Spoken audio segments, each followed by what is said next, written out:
Hi, good afternoon. Hi, Miss Genevieve. Hi, Miss Hannah. Hello. Hi. Hi, a very good afternoon and warm welcome to all those of you who are joining us on Zoom and on Facebook Live. So besides on Zoom, I'm also on my phone on Facebook Live on Blueprinsm page. So we are seeing more people coming in on Facebook Live. So a very warm welcome and hi to those who join us on Facebook as well. All right. So as we start, I would like to welcome everyone who joined us today, and also for those who will come in later. Please say hi to us in the comments and at the chat box.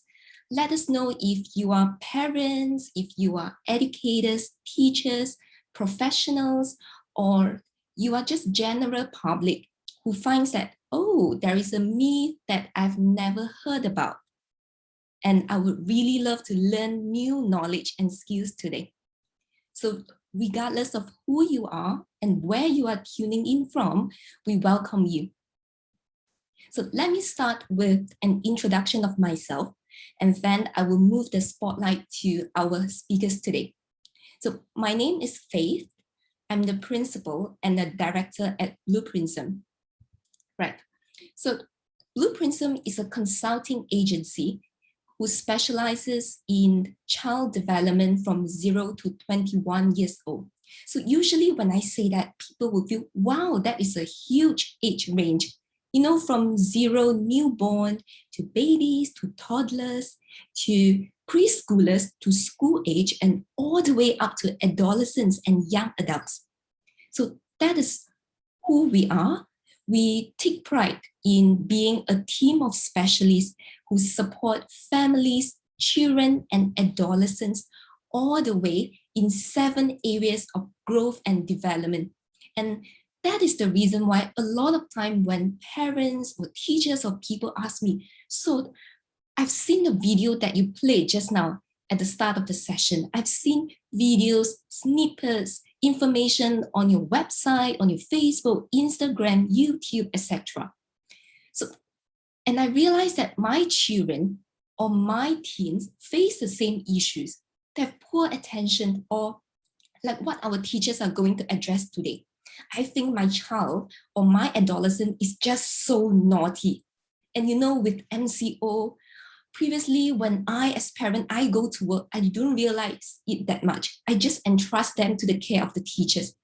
But now I'm at home with my child, it's driving me crazy.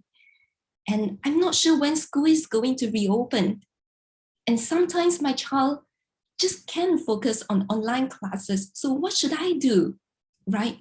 So that is why we design our programs based on 7 areas of growth. And we have a team of 7 areas of specialty to support the children and adolescents to grow holistically. And please allow me to introduce our team members. Right. We have first and foremost our clinical and educational psychologists. And then we have occupational therapies, we have music and art therapies, we have physiotherapies, we have applied behavior analysts, ABAs, then we have speech language pathologists like myself. And last but not least, we have a group of special and inclusive educators, just like 2 of our speakers today, Miss Genevieve and Miss Hannah. So coming to the webinar today, the theme is debunking myth. And for some of your friends, or maybe for some families that you know who would benefit from today's session, but they can't join us at this time, please send the Facebook link to them, because we will put the full videos on our Facebook and on our YouTube so that they can watch it on demand. Right. And you know, during this period, especially over the past 3 to 6 months, a lot of parents would call up and ask us that says, oh, my child is having attention issue. My child is having tantrum issue. My child is being so naughty, so mischievous, or my child just seems to be lack of confidence when I watch how he or she attends online classes. He or she just shies away from answering questions. Or my child is having so many behavior issues. What should I do? So I've heard of some people that says there's this program that is called the EIP, the Early Intervention Program. So what is that? How is your early intervention program like? Not just at Blueprinsm, but globally based on science and evidence, what is a good quality early intervention program, EIP like? And on the other hand, if parents who call up and say, hey, I think my child needs someone to work one-on-one with him or her because he or she has some specific issues and some specific problems that I need someone professional and a specialist to help with. So are you able to develop an individualized education program, IEP, for my child? So this is the time when it gets really confused. So parents sometimes when I ask, oh good, so are you looking for an EIP or an IEP? So parents start to think, and teachers sometimes start to think, or professionals start to think, oh, so is it the E or the I come first, EIP or IEP? So which is which, right? So today, Blueprinsm has the privilege to invite Ms. Genevieve and Ms. Hannah to debunk the myth, to help us identify what suits your child, your adolescent the most, or even your students, for those teachers who are tuning in. So they will address the topic based on 3 angles.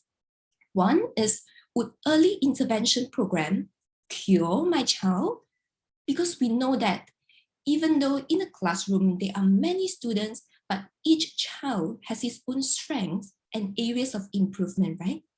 So for those who are differently abled, have different needs, can early intervention program EIP cure them? And how effective are these programs? And if my child is really naughty, what should I do? All right, I think I will not speak further. Let me pass the time to Ms. Genevieve and Ms. Hannah to address these problems. So for those of you please who are listening, please sit back and enjoy, and feel free to post your questions up in the chat box or on Facebook comment. And both of our special and inclusive educators will be able to address them towards the end of today's session. Thank you, and let's enjoy. Thanks, Faith. Thanks for the introduction. Good evening, everybody. Thanks for joining us. So if you've had questions, like Faith mentioned, if you've heard of these things and you're not sure what it's about, this is the right talk for you. So hopefully today we can shed some light, give you some clarification on common queries that we've heard, or common misconceptions that we've heard regarding the topic of early intervention. So to start off with, let's go back to the basics. EIP or IEP, what is the difference? Is there a difference? Why does it sound so complicated? So I'm going to talk about early intervention program first. So EIP, early intervention program, is a service that combines educational and therapeutic support for children with disabilities, for children with delays. So our brain is most formative in the first 3 years of life. So oftentimes, if a pediatrician or a psychologist see some red flags in development, they might refer your child to early intervention services. They might say, hey, you should look up an EIP for your child. And that's because that might be done even before an official diagnosis is made. And that's okay, because development is very time sensitive. We want to catch that window of, that first 3 years where our brain is very formative, still learning, still absorbing. It's like a sponge. So the earlier development, the earlier intervention, is received, the better the outcomes for the child. So there are different types of EIPs. Some EIPs are center-based, so you go to a center and it is done in a group. Some of it is done on a one-on-one session, and there's also home-based EIP. So the educator will go to your home and come up with a very highly personalized plan, a program that is designed specifically for your child. So which program suits your child best would depend on the child's needs. So if the child lacks in group skills, routines, social skills, then it would be beneficial for a child to attend a group setting EIP. Whereas if your child is exhibiting challenges, problems in the home, it might be beneficial for home-based therapy to add structure in the home, to work closely alongside the family, to create something that sustains the child both at home and outside. So whatever the setting, whether the program is done in the center, whether it's done at home, whether it's done in a group, whether it's a one-on-one session, the goal is always the same. So the goal is always to minimize the effects of disability or delay so that each child can reach their full potential. So early intervention looks at overall growth and development and equips the child with key foundational skills so that the necessary milestones are achieved. So this takes me to the more technical side of EIP. And here is when an IEP would come into play. So Hannah, what exactly is IEP? So IEP is definitely not a service like EIP. They have the same alphabets, but they represent very different words. So IEP is basically short form for Individualized Educational Program. And just like how it sounds, it's basically a program designed, highly individualized for a specific child. And so it's actually a document. So it's not a service. It's not an entirely just a program. It's actually a document that details the target skills for a child. And these target skills are identified through assessment. And we identify what are the skills that needs to be developed, what are the skills that needs to be improved on. And these are all detailed on in the IEP. And an IEP can be used in EIP, early intervention programs. It can be used in schools. It can also be used in intervention programs as well. And so before an IEP is actually prepared for your child's learning difficulties are actually identified and analyzed by a teacher and also the professionals that are working with the child. And then after the difficulties are analyzed, we then craft out a plan as to how do we want to start off training the child to achieve the specific target skills. So measures and achievable goals are then drawn out in the IEP to design a child's learning path.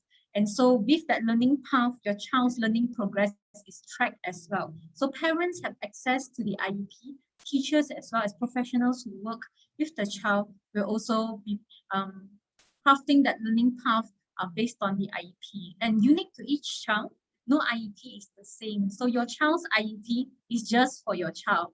And so you can't be taking, for example, your friend's child's IEP and then use it for your child. So you can't do that because it's highly individualized based on your child's assessment. And IEP is widely used in EIPs, in special educational programs, and even in inclusion programs in mainstream schools. So that is what IEP is. So Jen, a lot of people think that EIP or even intervention programs is aimed towards curing their child. And so a lot of times they come to teachers and they say, you know, teacher, I have this problem with my child. Can you please stop this problem? Can you cure my child this problem? So do you have anything to say regarding this kind of myth and thoughts? Yeah, that's also something that we get a lot. I think as a child, as a parent, you want what is best for your child, right? So it sounds best to have a disability cured. However, early intervention is not designed to cure developmental disability. What it does, it serves to minimize the debilitating effects of a disability or a delay. So in an EIP, you would learn as a parent, as a family member, you will learn how to better support your child, and the child will learn to better manage or to cope, to learn strategies that are needed out in the real world. So many children, even though they might not exhibit symptoms of their disability, it does not mean that they are cured. It just means that they've learned how to better manage and how to cope. So a lot actually go on to attend schools, they might even attend university, they might be able to hold jobs, but it's not without its challenges. So they will still have that disability, but because of the strategies that have been obtained over the years and the intervention that they've received, they're able to cope and they're able to function in our society. I actually have I actually know a pediatrician in Malaysia. He's retired now, but he has dyslexia. And recently he was saying that even to this day, it's difficult for him to take notes while somebody is speaking, because that's a struggle for somebody with dyslexia. And spelling is still very difficult for him. So even though he's had a very successful career as a pediatrician, he still has these things that he deals with and he struggles, but that did not stop him from reaching his full potential. So yeah.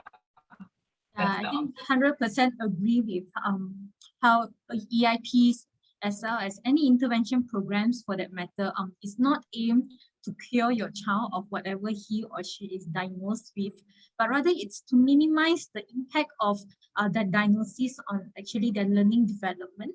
So we help them to overcome those difficulties so that they can learn better and so that they can acquire the skills that are needed according to the milestones, or as well as even in their future planning as well. So these programs actually don't 100% guarantee that your child won't face any difficulties in the future. I mean, no one can guarantee that none of us will face difficulties in the future, but there are intervention programs that are tailored to help individuals overcome specific challenges as the time goes by, even in job coaching, even in vocational skills.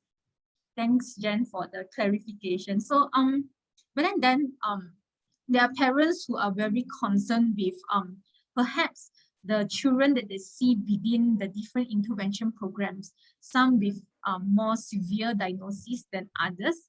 And their concern is that if their child join that program and associate with the children with more severe diagnoses, then will it affect their child in terms of their behavior and in terms of their development? So that's their concern, that do they allow their child to freely socialize within that program, or do they have reservations? What do you think about that? Yeah, I've also come across a lot of parents that have those reservations, that worry, oh, my child is going to imitate negative behavior. And it's a valid concern because children actually do imitate a lot. They imitate their parents, they imitate their siblings, they see one thing, on TV and they're trying it out themselves. So it is a valid concern. So let's talk about behavior. Every behavior has a reason for occurring. Behaviors are learned through experience. They're learned through our reactions. So the more effective the child perceives the behavior to be, the higher the likelihood of occurrence for the behavior. So let's just look at a very simple example of how behavior is learned. Okay, so everybody meet Anna. Anna's bedtime. Her bedtime routine involves, shower, change, and then there's story time with either mom or dad. And, it's August now, it's the last quarter of the year, everybody is very busy. So her parents are extremely busy and tired, and some days they just forget about story time. It just slips their mind. So on Monday, it's mom's turn to tuck her in. and change, shower, everything, turn off the lights, and then Anna starts crying. So mom says, what's wrong? And Anna goes, I want my story. And then mom says, okay, quick one, but okay. And then she reads her story. Okay, so if on Tuesday Anna's mom forgets the story again, if she starts getting upset, mom is just going to ask, what's wrong? And Anna's going to tell her what's wrong because she knows that she can get the story. Now, moving on to a different scenario. So on Wednesday, Anna's dad tucks her in. And again, maybe he just got his vaccination. He's extremely tired. He just wants to go to bed. So he tucks her in and then turns off the light. And then she starts crying. And dad is like, oh no, come here, I'll cuddle you. Dad feels very bad that Anna is crying, right? And then he remembers, oh, I forgot the story. So he takes her favorite storybook, cuddles her, reads the story to her, and then says goodnight. And then she's fine. So on Thursday or Friday, if he forgets again, chances are that Anna is going to cry, wait for a cuddle, and wait for the story. So this is just a very simple example of how children learn to behave, how we respond in return. So if the behavior is effective, then the likelihood of that behavior occurring again is going to be higher. So with mom, she knows, okay, I can ask, I can request for what I want, and then I'm going to get it. Whereas with dad, there might be, prolonged the time that she's upset may be prolonged. She might cry, she might, throw fast until dad reads her the book. So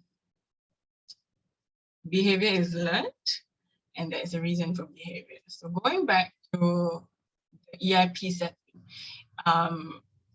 EIPs are designed to manage and to modify behavior.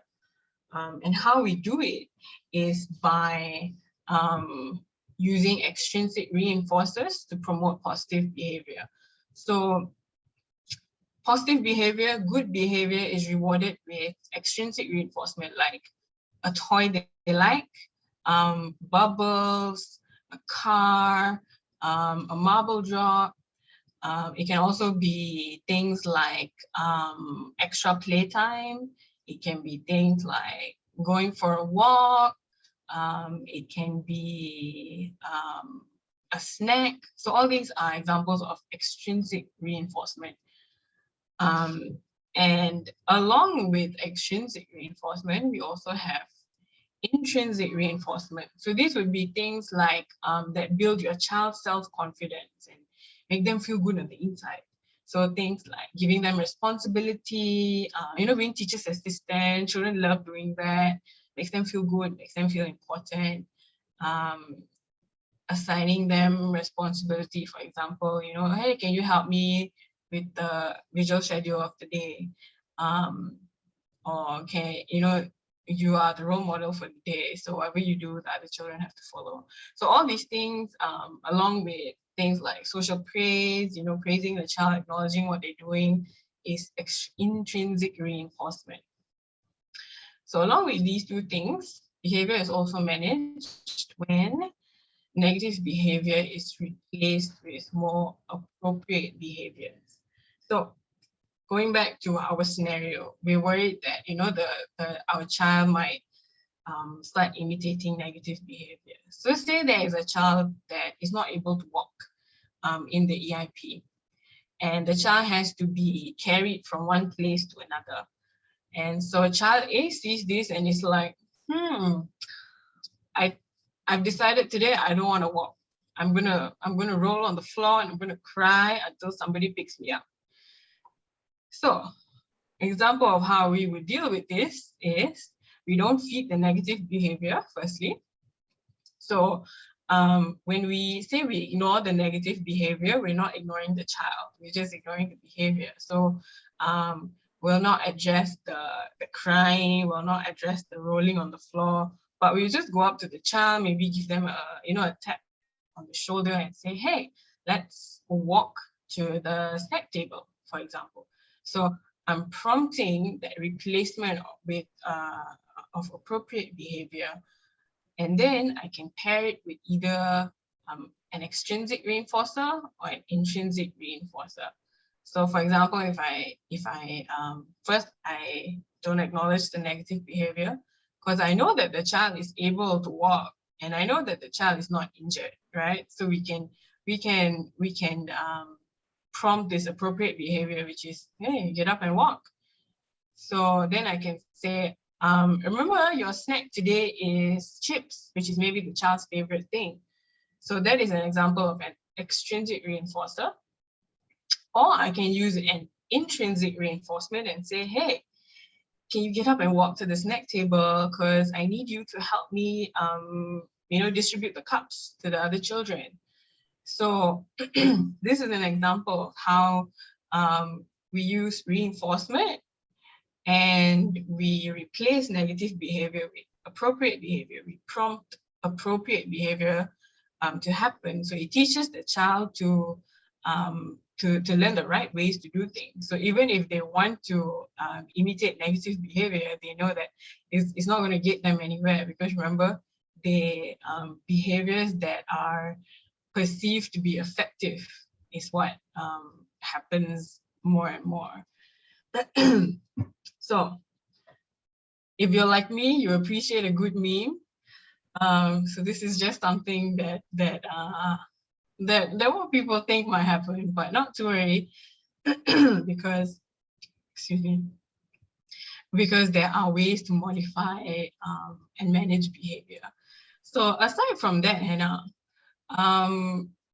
what do you think is also a reason why, speaking of, severe children, speaking of, parents having worries about mixing with severe children, is there any other reason why this shouldn't be the case? I think first of all, I truly agree with you about how even within a setting where children of various degree of learning difficulty severity socialize around, it's actually a good thing, because then behaviors are managed, good behaviors are taught, positive behaviors are taught and reinforced, and it gives educators as well as parents the opportunity to actually manage certain negative behaviors that might come to light during the socialization. Yeah, and so but besides that, I think even in every intervention program, we strongly believe that every single child deserves that opportunity for them to socialize, be it with children with learning disability or children with no learning disability, but every child deserves it and needs to have that space to socialize, because social communication is a huge part in a child's learning development. And with that part missing or taken away or not given the opportunity to, right, it actually does stumps the child's growth and development severely, because then it stops them to from growing to be included in the society, to be part of the society. And so this plays a huge role, socializing with your peers, socializing with children who are like them, children who are not like them, getting them to see beyond just their own bubble. It promotes very healthy development for the child. And so I think there is no, don't need to worry too much, parents, daddies and mommies, don't need to worry too much about if your child is enrolled in the intervention program, how would they socialize with the other children. The educators that are there will definitely be on hand to manage anything that needs to be handled, behaviors, good or bad. Yeah. And so Jen, I think a lot of the times we receive very standard questions when it comes to a child's development. For example, teacher, my child cannot walk, or teacher, my child cannot talk. Can you make my child talk and walk? Because perhaps they compare the child to their friends' children who might be of the same age as their child, and then they think, oh, there's something wrong with my child because he or she is not learning as fast as the other child, or they're not on par, right? So then, speaking from an EIP educator point of view, can you make their child walk or talk? Okay. Yeah, also another commonly asked question, as Hannah says. So earlier intervention is definitely directly correlated with better developmental outcomes. So for example, statistics have shown that if a child who is nonverbal receives intervention at between the ages of 3 or 4, they are far more likely to become verbal. Whereas if the child receives intervention between the ages of 5 or 6, the outcomes are lowered for them to become verbal.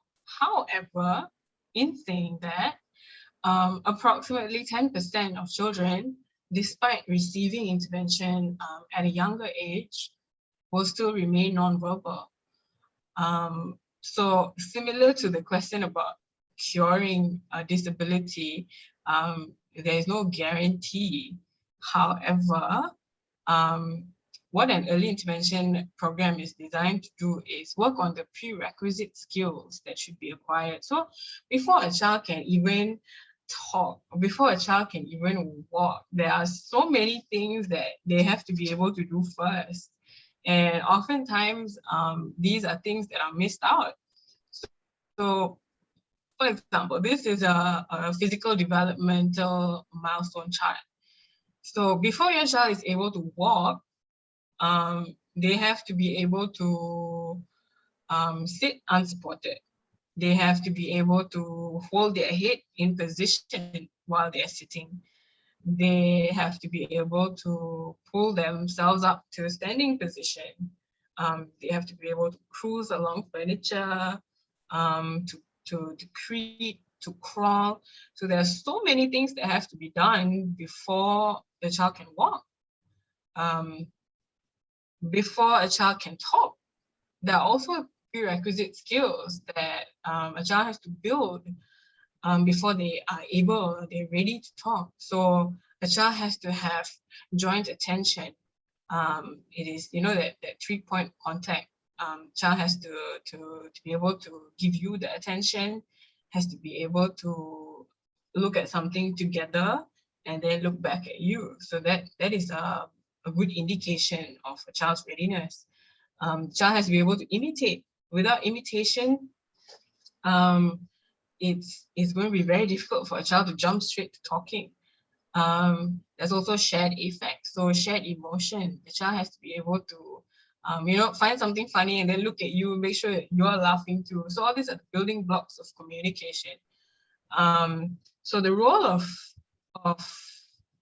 early intervention is, you know, not to skip all the skills, but rather to address each and every one of these milestones to make sure that you know, the child is ready to be able to then acquire the further skills like talking or walking. So Hannah, can you describe a little bit about how this is done?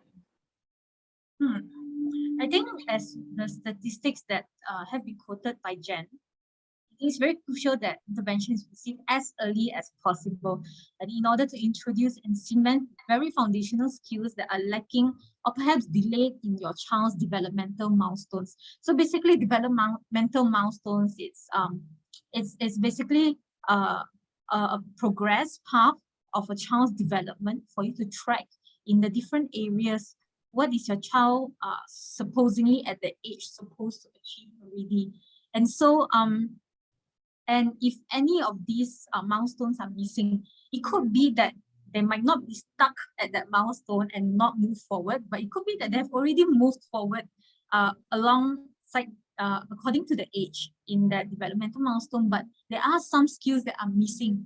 And all these either missing or stuck at a specific milestone, it will create future developmental problems. And so before we conduct any forms of intervention from the educator side, a child's developmental progress or a child's development is often compared to the developmental milestones in various aspects, not just physical growth or physical development, but also in language and communication, social and emotional, cognitive, and as well as physical development. And so these are all done because we want to provide very targeted and effective intervention specifically tailored for your child. Remember, IEP is tailored just for your child.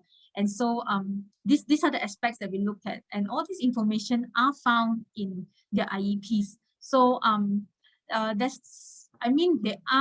is a saying that says nothing's too late, but sometimes there are certain things that are a little too late, but not too late to intervene in terms of minimizing the impact of that delay. So that's what we do. So I think, Jen, as we approach, like you say, in your example just now, we're approaching the last quarter of the year, and then we're entering a new year where a lot of parents will be making a lot of schooling decisions. Where do I put my child in? Does my child need extra intervention? So what do you have to say to parents who are thinking of, do they need to choose between mainstream school or an EIP program? Like, any advice on that? Yeah, certainly as we come to the end of the year, a lot of big decisions have to be made, right? So yeah, in regards to excuse me, in regards to going to school or choosing between a school or an EIP, if your child is ready for school, so for example, your child is able to sit through an extended period of time, is able to follow a routine, is able to, already has some, basic fine motor skills, some social skills and all that. If the child is ready for school, then we would always recommend that the child to go to school in addition to receiving EIP. So a lot of EIPs have sessions in the afternoon or later sessions, just because because we want the child to be able to go to school and then receive the intervention after that. If the child is not in school yet, then the EIPs are there to support the transition or to prepare the child, to work on the child's readiness to be able to go to a normal school. So a lot of EIPs actually work closely with kindergartens. They work closely with schools to share skills, to share expertise, to allow for this assimilation to go smoothly. To also work with teachers to help the teachers support the children better. So we always encourage children to go to school, but we also encourage them to receive EIP as that support needed. So they're still working on, achieving or milestones while they get the experience of being in in a mainstream school. So children who have disabilities or delays, in my experience, really thrive in preschools that are more like Montessori style, so more play-based, as opposed to very academic-based learning. So there are kindergartens that, come 3 years old, you already have to start coloring and writing and all that. And that can be very stressful on a child who has a delay or a disability. So something that is more play-based, non-threatening, will help the child's self-esteem, the child's confidence, and reduce anxiety and stress levels. So subsequently, going to schools that have a smaller student-to-child ratio, schools that have learning support, even some homeschools are a good idea. There are some government schools that have very low enrollment rates. There are government schools with excellent teachers who have years of experience with special needs. So it really depends on your child's needs, and there's definitely your child is always encouraged to go to school, and there's definitely a lot of options out there that are available.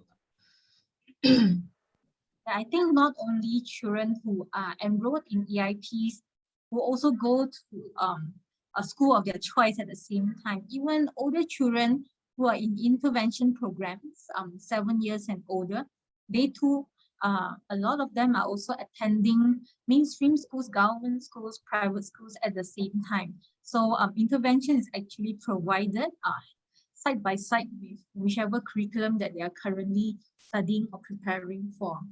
Yeah, so there's no issue there as to like, should they choose either one? In fact, we encourage it because then it helps them to integrate whatever skills that they have learned in the intervention program to their mainstream learning or the mainstream curriculum that they're currently going through. And I think, Jen, one of the most biggest headache that parents are facing right now during especially MCO, being stuck at home and then suddenly realizing that you have to juggle both work and perhaps more than one kids at home, and then realizing that, oh, my child has certain behaviors I've not noticed before that perhaps in the past only appears when they're at school. So some parents find that suddenly their child is a little bit too difficult to handle in terms of the behavior. They find that, oh, my child is perhaps extraordinarily naughty during MCO. Do you have any advice for our poor struggling parents? Yeah, so we talked a bit about behavior earlier, and we talked about a very a simple example of how behavior is learned. There's always a reason for the behavior, and behavior can be managed, behavior can be modified. So no child is naughty for the sake of being naughty. So it is imperative to know what is the function of their behavior, what is the reason for that behavior, and what is our corresponding response. So if you're saying, as a parent, you're saying, I've done, the three things. I've not fed negative behavior. I'm not giving them negative attention. I'm prompting appropriate behaviors, and I'm rewarding good behavior. So if you have tried these things and your response has been consistent, there are boundaries that have been set in place, and still your child is difficult to control, then perhaps maybe this can give you some clarification.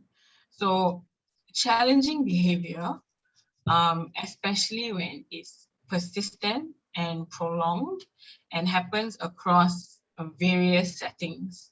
So whether or not your child is at home, in school, in grandma's house, in the supermarket, whether these challenging behaviors across all these settings, whether you are present or not, then it can be a symptom of a bigger problem. It can be a symptom of a disability or a delay. And that is because skill delays can affect a child's behavior because it affects a child's success. It can affect health. It can affect adulthood. And all this is because there is a buildup of frustration. There is a buildup of immense stress on the child. And that will lead to negative behaviors to occur. So you might ask, when should I be concerned? Because some children are naughty, but then after that they get over it. But if the behavior persists and it's prolonged, and these are just some examples of red flags. So if you see these behaviors in your child, like aggressive behavior. So if your child is constantly using aggressive behavior to get what they want, like biting, scratching, hitting, and if the aggressive behavior is directed towards themselves, so it becomes self-harm, they scratch themselves, they hit their head on the floor, or there's disruptive behaviors. So for example, if you send the child to school and the child is always running out of school, off the class, turning off all the lights in the classroom, screaming, running to different classrooms, if this happens constantly, it can be a red flag as well. Behaviors across different settings. wetting themselves. So if the child is already toilet trained, fully toilet trained, and all of a sudden, you know, you realize that every time I want to send my child to school, or every time it's time to online class, the child is wetting themselves. So that can be an indicator of anxiety, that can be an indicator of stress in the child. Taking an extra long time to calm down, inability to stay seated. So a child that's younger might be able to, you know, sit for 5 minutes and then they need to go. But if your child is already 5 or 6 years old and they can only stay seated for a maximum of 10 seconds, 20 seconds, then that could be a red flag as well. So all these red flags could indicate trouble keeping up in school. And now maybe you see it clearer because school is at home, right? School is online, so you're able to see these things. It could be, you know, sensory overload from the sound, from lights. It could be trouble understanding the typical form of instruction that the teacher uses. It could be poor fine motor skills. You know, going to 4 years old, 5 years old, now your child has to use, make use of his pencil skills, writing skills, and poor fine motor skills can be a huge knock on the child's confidence.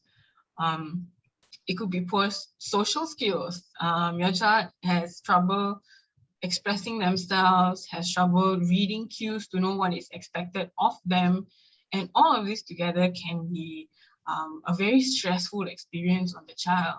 So especially if you notice that, you know, there are all these red flags in terms of behavior, and you notice that there is a gap or there is a delay in a certain area of development, like, you know, maybe a speech delay, maybe a motor delay, then it would be worthwhile for you to talk to somebody, talk to a professional about your child, maybe get an assessment so that, you know, your child's stress isn't constantly built up.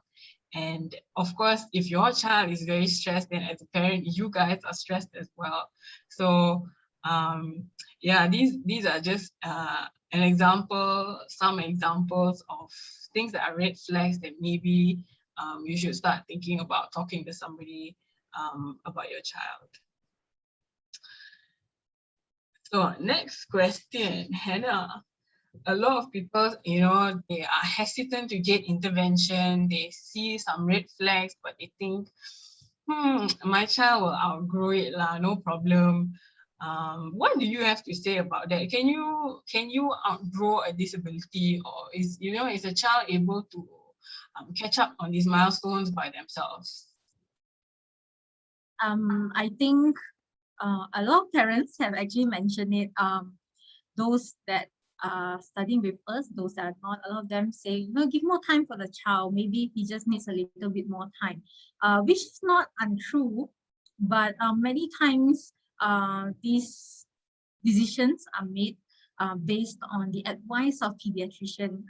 So I wouldn't say that you should be waiting without any consultation. It's best to actually consult a doctor or a professional in the field of the delay, just to double check and make sure that it's okay to wait for, you know, a month or two, but then it's definitely not okay if it's a year or two delayed, right? And so a lot of the parents, when they come to us and they talk to us about, you know, my child used to not be able to do this, right? And then I thought it's not an issue, but then down the road, suddenly more issues starts cropping up. And it brings us back to the point where we mentioned at the beginning of the talk, where intervention has way higher chances of being more effective when it is provided early, which is why EIP is called Early Intervention Program, as early as possible. And early intervention helps prevent difficulties that are detected early from growing into more pressing issues. For example, inability to crawl. If it's handled early, then it won't stem into bigger issues such as gross motor issues, you know, the ability to walk properly, to run, to jump, climb, you know, to squat, and it won't stem into affecting their daily living, right? And so, but the thing is, a lot of parents, especially in Malaysia, and also in many countries whom perhaps awareness about the programs that are available as well, especially the point of intervention programs are not as widespread, I would say. So many parents actually missed the very golden period of early intervention for their children. But I would say that it's not that all hope is lost. You can still seek for intervention. Intervention can still be provided at any age in fact, for any learning challenges, as long as professionals for the specific challenges are sought. So pointing back to the point that we mentioned just now, we don't bring cure. We don't cure your child of illness. It's not an illness. It's a learning challenge. It's a learning delay.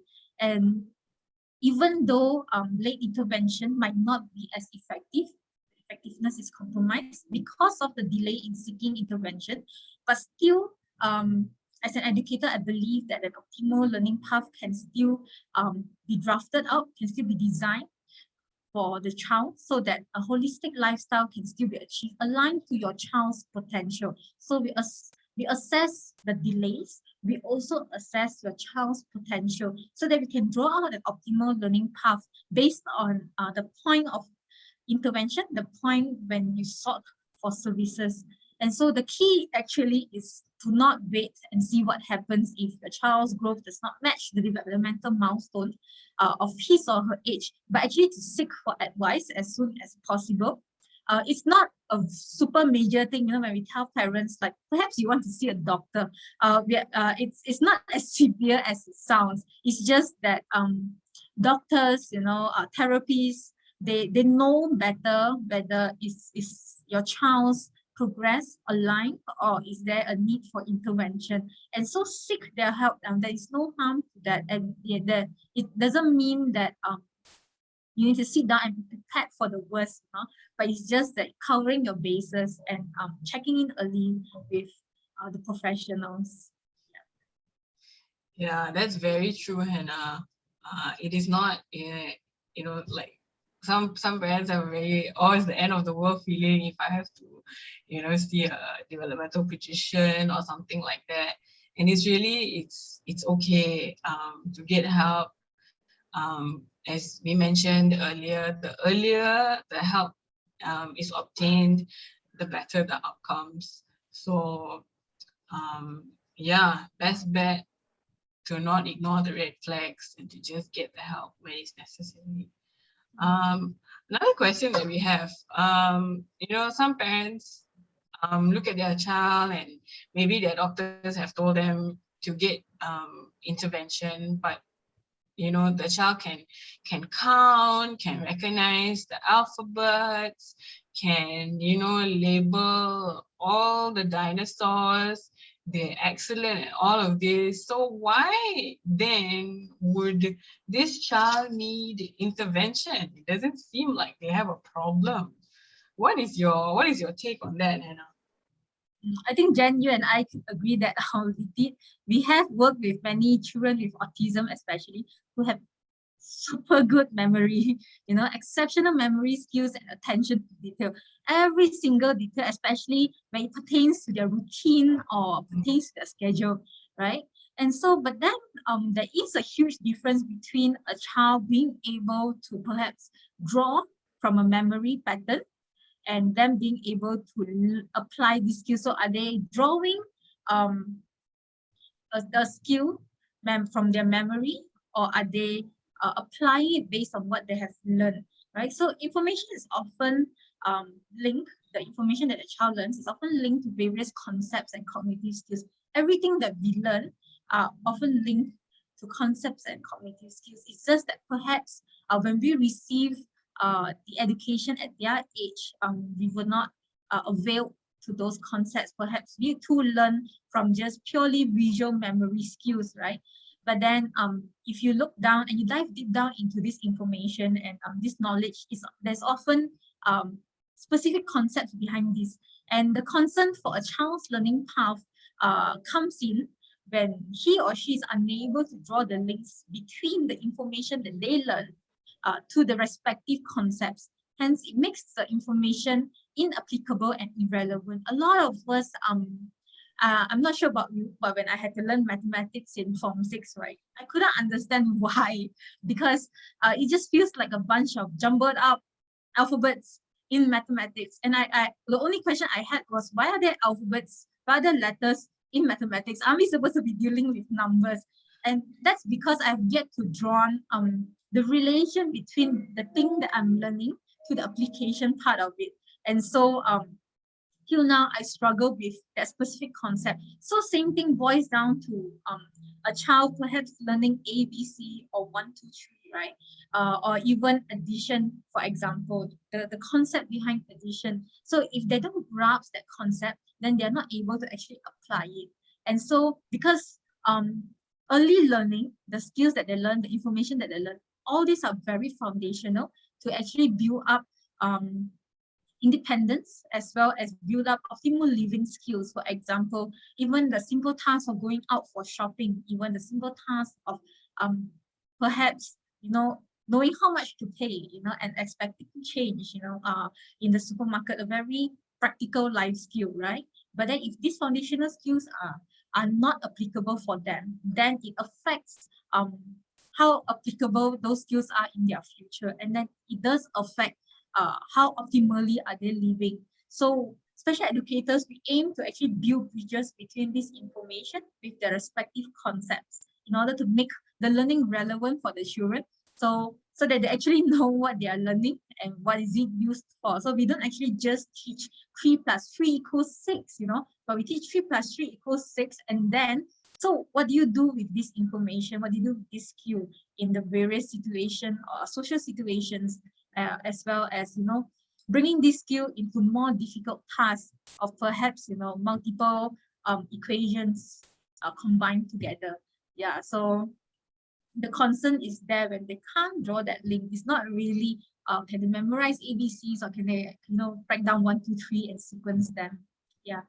And I think when people look at EIP programs, right, Jen, they always see very colorful, very fun visuals, especially when it comes to, children who are not able to initiate asking for something, are unable to request for a specific need. Perhaps they need to go to the toilet but can't say it. And then so in EIP, sometimes we provide visual cards, perhaps a card with, the toilet sign there for the child to actually take and show you, I want to go to the toilet. And it's a huge concern for a lot of parents, as well as educators, that we stop the child from talking, since taking a card is so much more convenient, right? We can just take and give it to you. So what's your take on that based on the experience? Yeah, so again, something that we have, I have been asked a lot as well. So it made me think, as adults, do I use visuals or not? And when I think about it, right, I actually do. We have to-do lists, we have phone reminders, even like this PowerPoint slide is a visual that adults use. So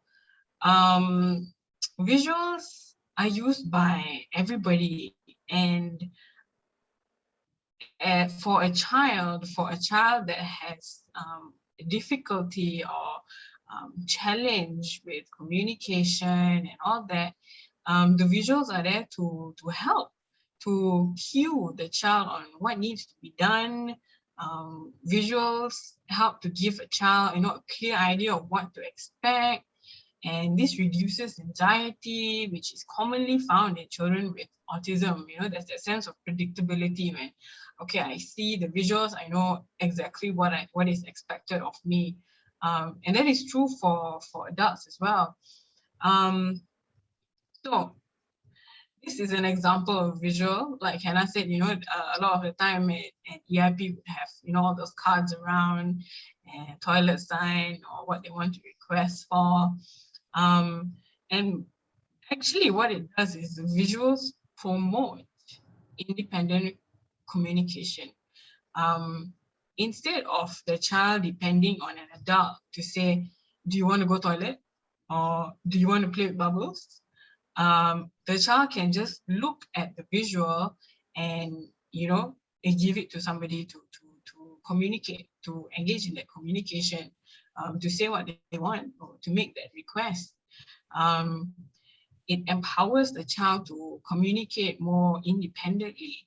And over time, when the child grows to communicate more independently, when they are able to, you know, initiate communication using the visuals, using the cues, these visuals will slowly be faded off from their learning plan. So it is not there to hinder communication. Rather, it is there to empower the child to, you know, I don't have to, you know, wait for somebody to ask, then only I say, or I don't have to, you know, depend on somebody else saying it for me to imitate it. Rather, I can, as a child, I can take the initiative. I see the visual, it reminds me of what I need to do, and I can use it to communicate. I can use it to request. So not only does it reduce anxiety, increase predictability, but it does encourage independent communication, because it is it's not an invasive prompt, and it will be faded off over time. So I think we have one final question, Hannah, before we wrap this up. So early intervention should be left up to the experts. So a lot of parents think that, you know, at home the child doesn't listen to me, so I'm going to send the child to early intervention, and then everything, you know, let them handle everything, or send my child to, you know, therapy, and then let them handle everything. However, as a parent, you have to remember that despite the many therapies that your children goes to, you are still the expert on your child. You know your child best as the child's parent. So parental involvement is a huge indicator of successful intervention. As parents, we want to empower you to be able to follow through with the intervention. We want to be able to empower you to know that you are more than capable of also doing these things with your child the same way that we're doing these things. Hannah, you want to talk a bit about how early intervention works with families and parents? I think we have indeed encountered, you know, many situations where parents come by and just complain, you know, teacher, why is my child an angel in school, but then at home they are the total opposite, you know, be it children with learning difficulties or children who are just attending mainstream schools, you know. And there are many parents that I know who actually use teachers' names to scare their children at home, you know, like, oh, if you do that right, I'm going to tell teacher Hannah. Then after that, the child will stop doing it, you know. So in fact, our names are utilized as threats for the children. But as educators and as special educators, our goal is not to only educate your children, but our goal is to educate you and your family, so that together we journey through your child's progress. So everyone is actually involved.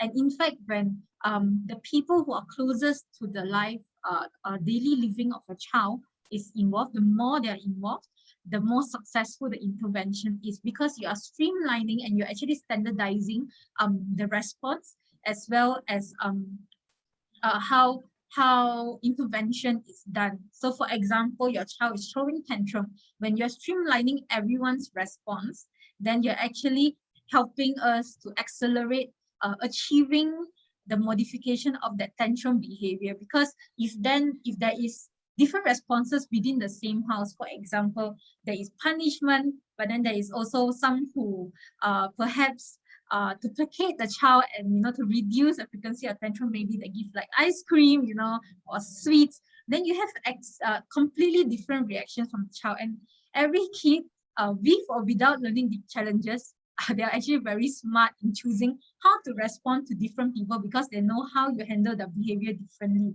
So for us as educators, we actually aim to coach parents in ensuring that the intervention does not end when the lesson ends with us, because we are only there with your child for an hour or two, right? But your child is at home or with the people closest to him or her for more than 20 hours a day. So we need to ensure that the intervention continues even after that. So this is actually to ensure effectiveness, because many parents have come and asked, teacher, why is it not effective?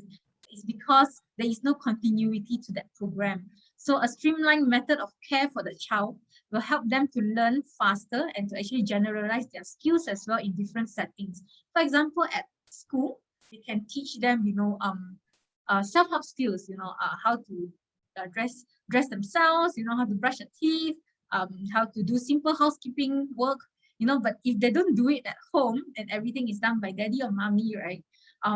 These skills are then not applied, and for them it's more of like, oh, at home I have people doing it for me anyway, I don't need to do it at home. But then the purpose of us teaching these skills is so that they can be independent in the future and do it for themselves, right? And so where will they do these skills? Definitely at home. So if you don't start them at doing it at home, then there is actually very little point for them to learn the skill in center, because then firstly, they are not practicing the skills that they have learned. Secondly, they are actually not applying it the way it's intended it to be. So to ensure that the intervention are as effective as it can be provided by the educators, then a child needs to actually spend more time out of the session practicing it, as well as the people that are closest to the child actually needs to be as involved as they can in the child's education. So this is what we mean by holistic education. The education does not start and end in sessions. Holistic education means you're actually encompassing the child's entire life through that program, through the intervention. So you're ensuring that it encompasses the child's whole life, so that even in the progress, it's not just progressing in school. We're not talking about exams, getting 90 marks, 100 marks, but we're talking about the child's progress as to how independent is the child, how optimal is the child living, and how optimal are the skills that are being acquired and applied. So this is what we are talking about when we talk about intervention programs, early intervention, or even intervention for those who have passed the mark of early intervention programs. So daddies and mummies are always highly encouraged to join the special need educators as well as the therapists hand in hand to get the best results. Yeah, I think concluding this question, that would be the 10 myths that we want to actually debunk or explain to you today.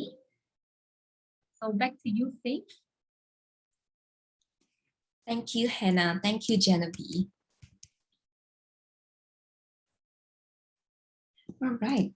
So that has been a very fruitful session. And I myself, I've taken away a few highlights.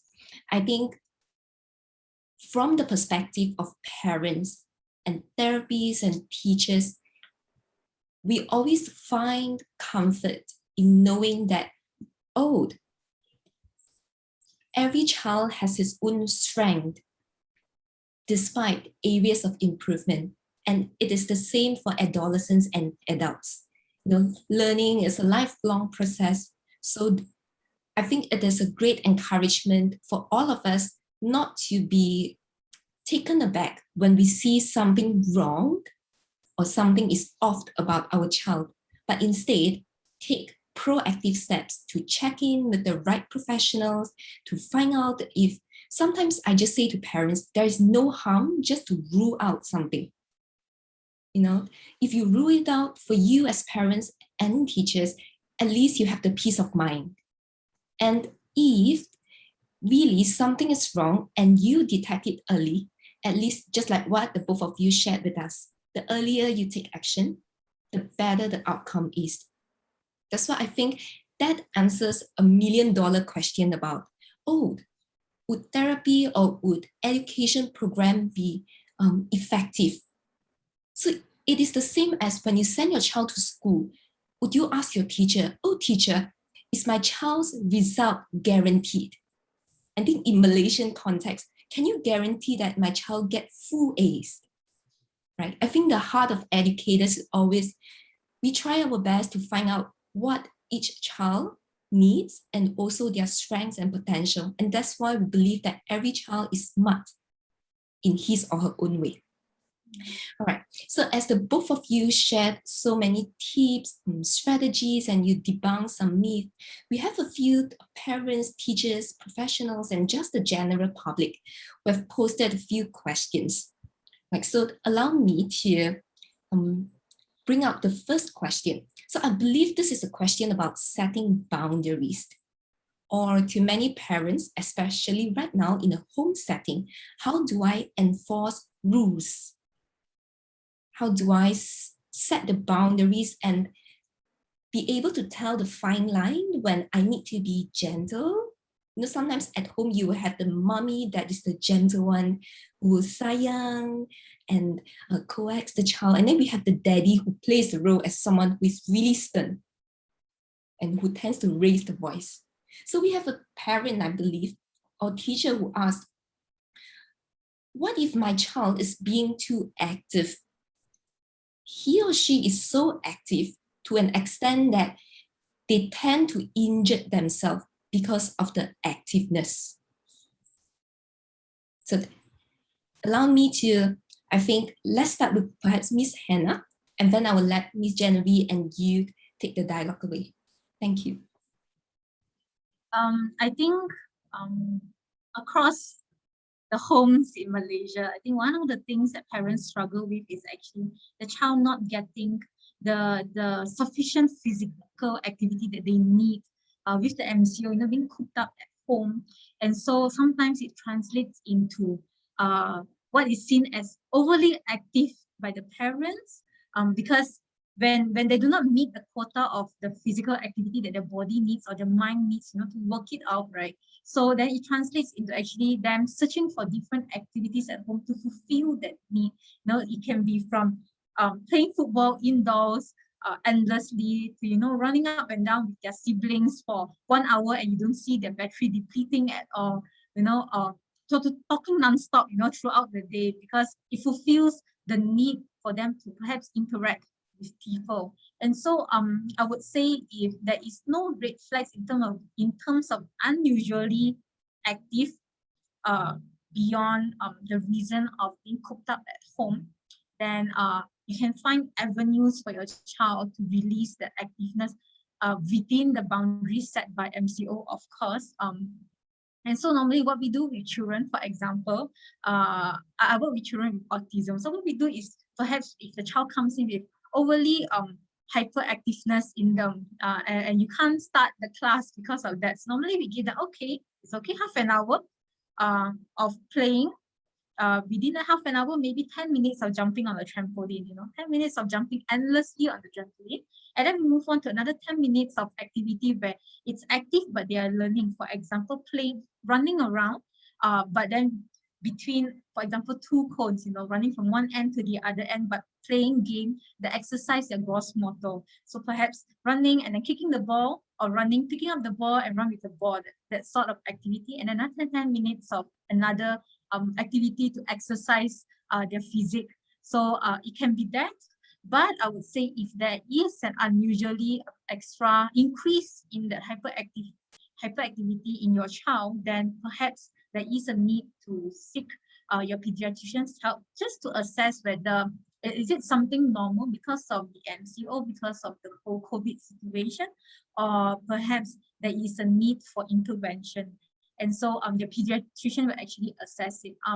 I would say don't immediately ask your teachers, because I think a lot of parents think that teachers are sort of like a one-stop center, that we have answers to everything, you know, we can assess the child and diagnose the child with everything, but that's not true. Actually, we are teachers are actually not qualified, I would say, to give you diagnosis, an official diagnosis. We are actually not allowed to give you an official diagnosis because unless we hold a certification for that specific assessment tool, right? So normally teachers will often refer you to professionals, therapists, or pediatricians to do the assessment, even child psychologists, to run assessments or to actually look at what your child is experiencing and to come up with a complete answer and an official answer. Yeah. Over to you, Jen. Yeah, I agree. It's important to find avenues to, you know, release this the pent up energy. Like what Hannah mentioned, even in the home, you could be able to give your child some, you know, physical tasks to do, like, you know, carrying heavy things or moving objects, or, you know, pushing and pulling. Like for example, a fun game is, if you have a large cloth and the child has a sibling, one sibling can sit on the cloth, and then the other child can, you know, pull the sibling to the other side, and they can do this back and forth. They can take turns. So there are many things to do, even within the home, using things that you have. For example, if you want your child to, you know, carry something heavy, so that, you know, the energy is being used, your laundry basket can be one. So, you know, get the child to carry everybody's laundry basket down to the washing machine. This simple things like that can actually help with the child's pent-up energy. And of course, the other thing to look at is what the child's diet is. So if the child is, you know, because everybody's at home, and snacking is you know, can happen at any point of time. Because everybody is just at home, right? The concept of time kind of gets away with us when we're locked down.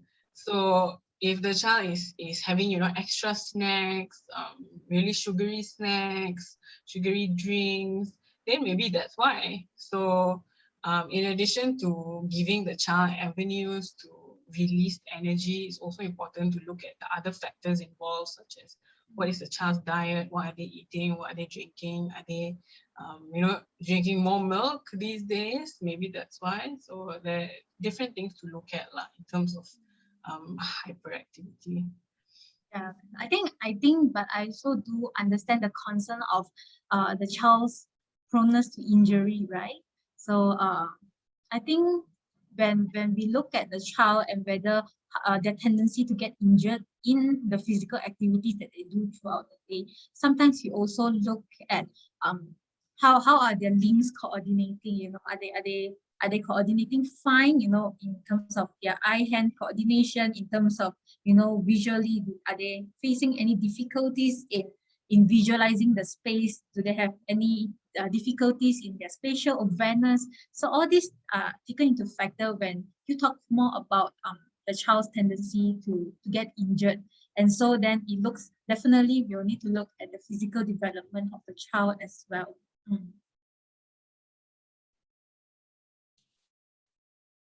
I totally agree. I think from a therapist perspective, you know, both of you have looked at it from various angles, from diet, from the child having, we tend to believe that, you know, every child is naturally active and they should be. You know, for us therapists and professionals, we start to get worried when a child is not active, right? So I think it is always perhaps a spectrum where the child needs to get an adequate level of physical activities. And then when it gets to a point whereby the child, even though he or she is performing some actions that are really dangerous, and we also have parents that complain, oh, my child fall down from the table, whereby I would expect him or her to be crying. But no, it seems like he or she doesn't feel anything, right? So when it gets to self-harm, like what Miss Genevieve has talked about just now, I think that is the time to speak to someone who is able to give you perspective as to, is it a sensory, a pain threshold issue? And why does the child have such a high threshold, right? Or is it some other attention issues whereby the child's mind is preoccupied with something at the moment? You know, as both of you talk about what parents can do right now at home, such a coincidence that over the past 3 months, some parents have actually said, you know, I'm running out of idea, my child is getting bored, or even my teens is getting bored with their games. and all the toys at home are no longer a reward. So what do? So I think that is a good time when parents can start looking into routines. Like what both of you have suggested, involve your child in the everyday routine. Just using mopping the floor, like what Miss Genevieve suggested just now, to help clean the floor, or to just help set up the table for dinner. And actually, if you look at it from that perspective, perhaps us now being sort of locked down at home, it gives us more time to spend together as a family between the parents and the child. Right. So following up from that questions, we also have someone who asked, what about picky eater? My child tends to be really picky with his or her food. So what should I think about? Is this normal for the child? When should I become concerned? And what should I do? I think this is more aligned with your expertise, Faith. But generally, when we have a child that comes to us with perhaps picky eating or just very huge aversion to certain types of food, so normally we don't straight away generalize it to like, maybe the child likes this and doesn't like it. But sometimes it also boils down to the sensory input that the child can take. So sometimes they are perhaps the child's facing certain oral sensory issues that gives them a huge aversion towards perhaps food like porridge, soft food. Or there are children who cannot take hard, chewy, or even crispy food simply because of the sensation. Because when you bite your teeth, when you bite down food, it provides sensation throughout your entire jaw. Right, so sometimes they are unable to cope with that sensation, and so for that we call it oral sensory issues. So sometimes it's not just simply boils down to like, does my child like it or does my child not like it? But generally, I think it boils down to perhaps the child maybe does not like just a specific type of food. Then we will sometimes do it like what Jen explained in managing behaviors. That is intrinsic, and there is also extrinsic motivation, and we don't immediately tell them, for example, they hate eating porridge.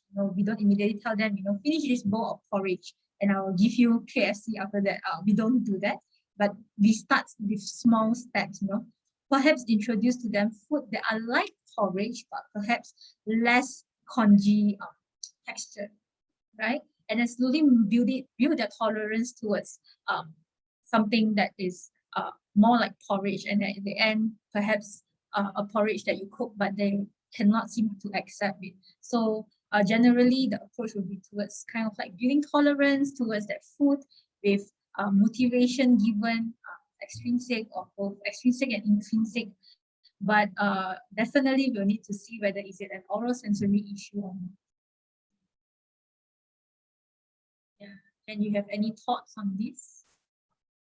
I think you covered it, Hannah. But yeah, it's always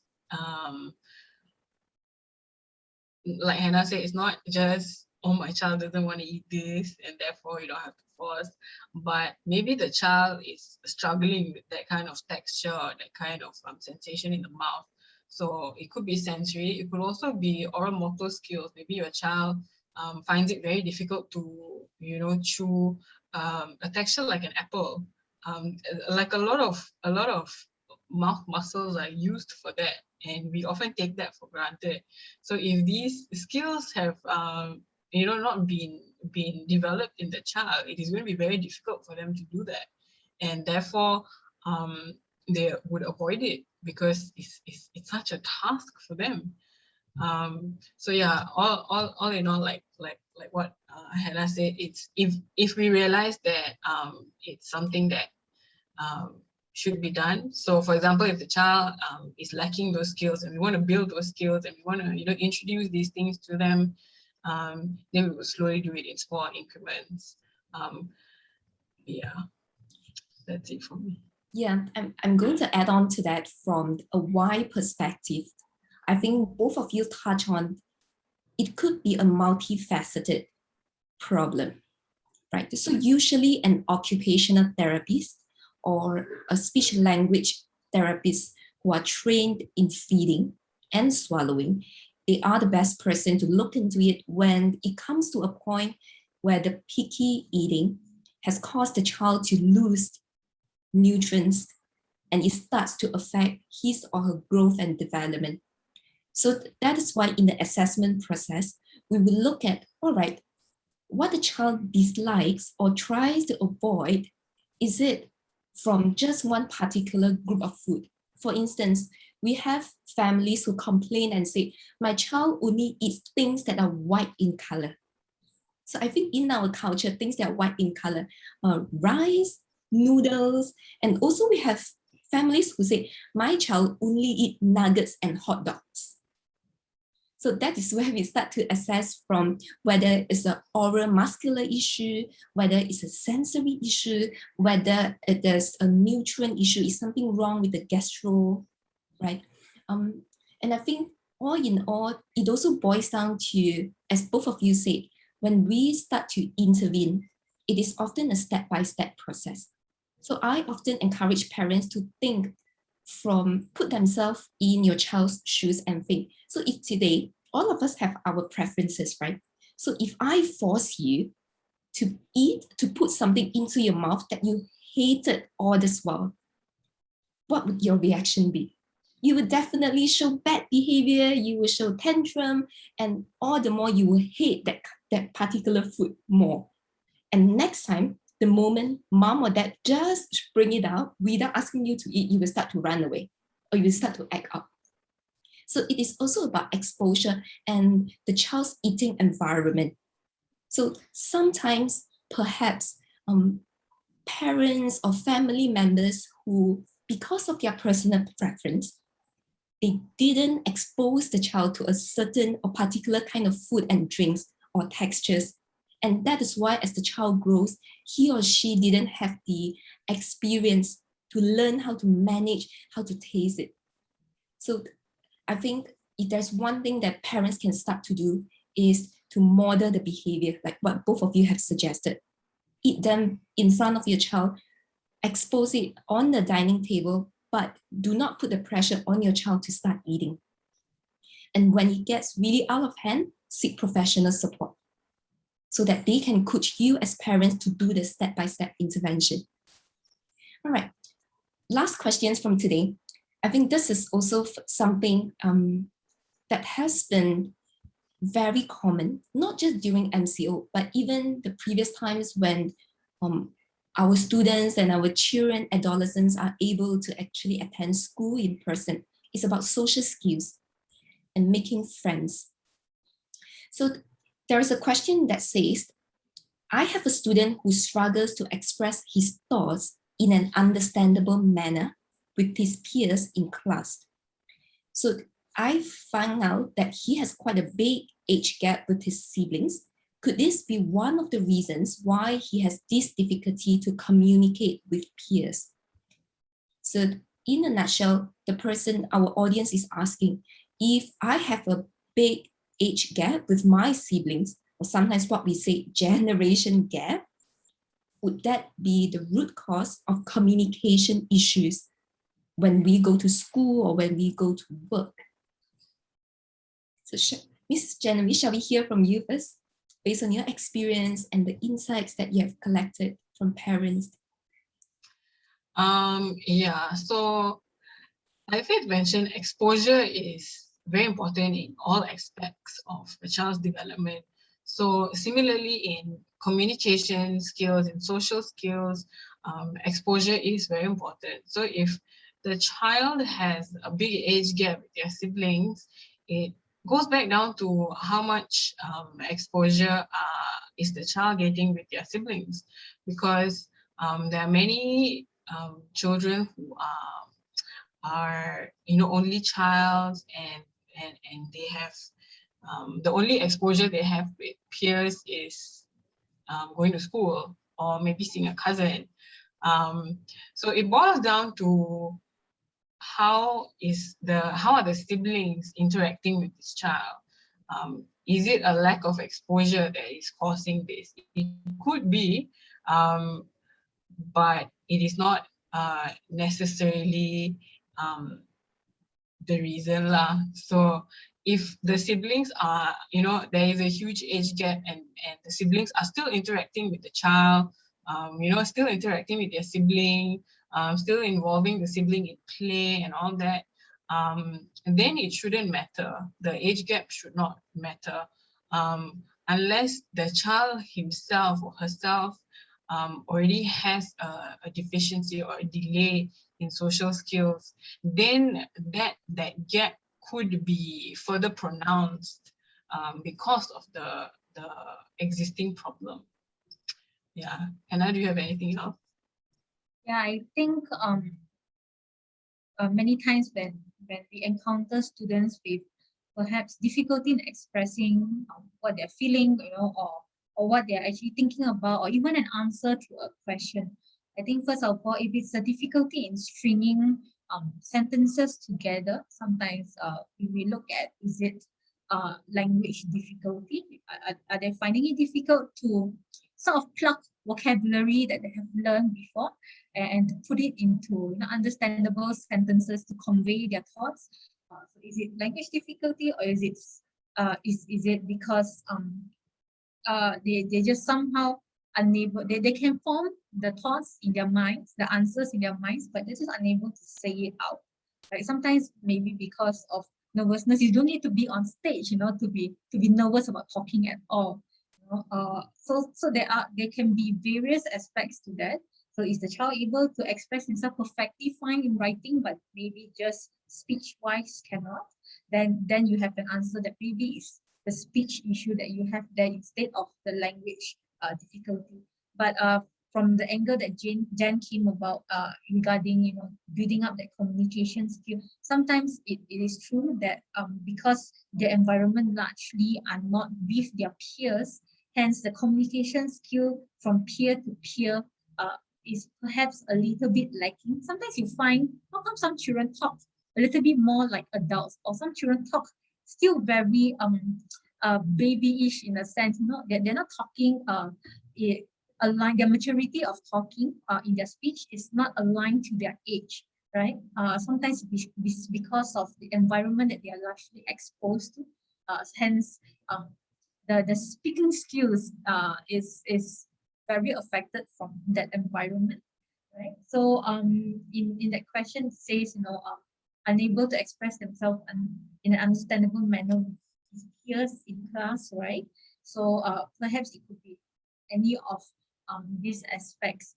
So but I would say, like what Jen said, even though they have siblings with a large age gap, it does not guarantee that there will be a problem in their communication skill, because sometimes the environment that they're exposed to at home, even with the large age gap, enables them to communicate in different kind of social situations.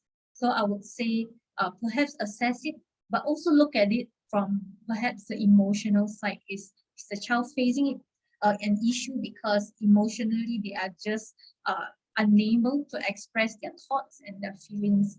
So I wouldn't pinpoint it on a specific aspect yet, but rather to sort of go through, the various possibilities. Yeah. Yeah, I agree. And I think what the both of you have shared, it is very relevant, especially to preschoolers or children from around age 6 or 7 who start to transition into a new environment. But really, on the other hand, there is a group of primary age students where parents often don't realize they have difficulty with social skills until they go into school. And when parents start to compare what their child would say to their friends or other students, they will realize that they have difficulty, even with simple things, to join in a group discussion. When everyone is talking about the same topic, oh, why would my child jump from topic A to topic B without realizing that he or she is interfering the group discussion? Or sometimes even just knowing when to initiate a conversation that will not disturb the parents or other students. So these are, from a speech language therapist perspective, are some of the higher level or advanced social skills or conversational skills. So oftentimes we encourage parents, like the both of you have suggested, when you are unsure, speak to someone, and then we will help you to tailor strategies and tips to your child. And all in all, because we believe that, yes, there are some general strategies that are applicable in every classroom. But I believe in the heart of every educator, we know that each child is different. So there is also time and role for what we call differentiated instructions, despite everyone learning the same curriculum and syllabus. So let me take this opportunity to honor and thank Ms. Genevieve and Ms. Hannah, both our special and inclusive educators, for your time, for your expertise, and for your sharing. And just like what the both of you have very generously put, you said that oftentimes parents see teachers as either the sword at home. When I mention my teacher's name, my child will be scared, right? Or sometimes as a shield. If you do this, I will tell teacher Hannah, I'll tell teacher Genevieve. Or sometimes just seeing teachers as a one-stop center, at a place whereby parents can really sort of trash out all their pressure, their stress, and their issues.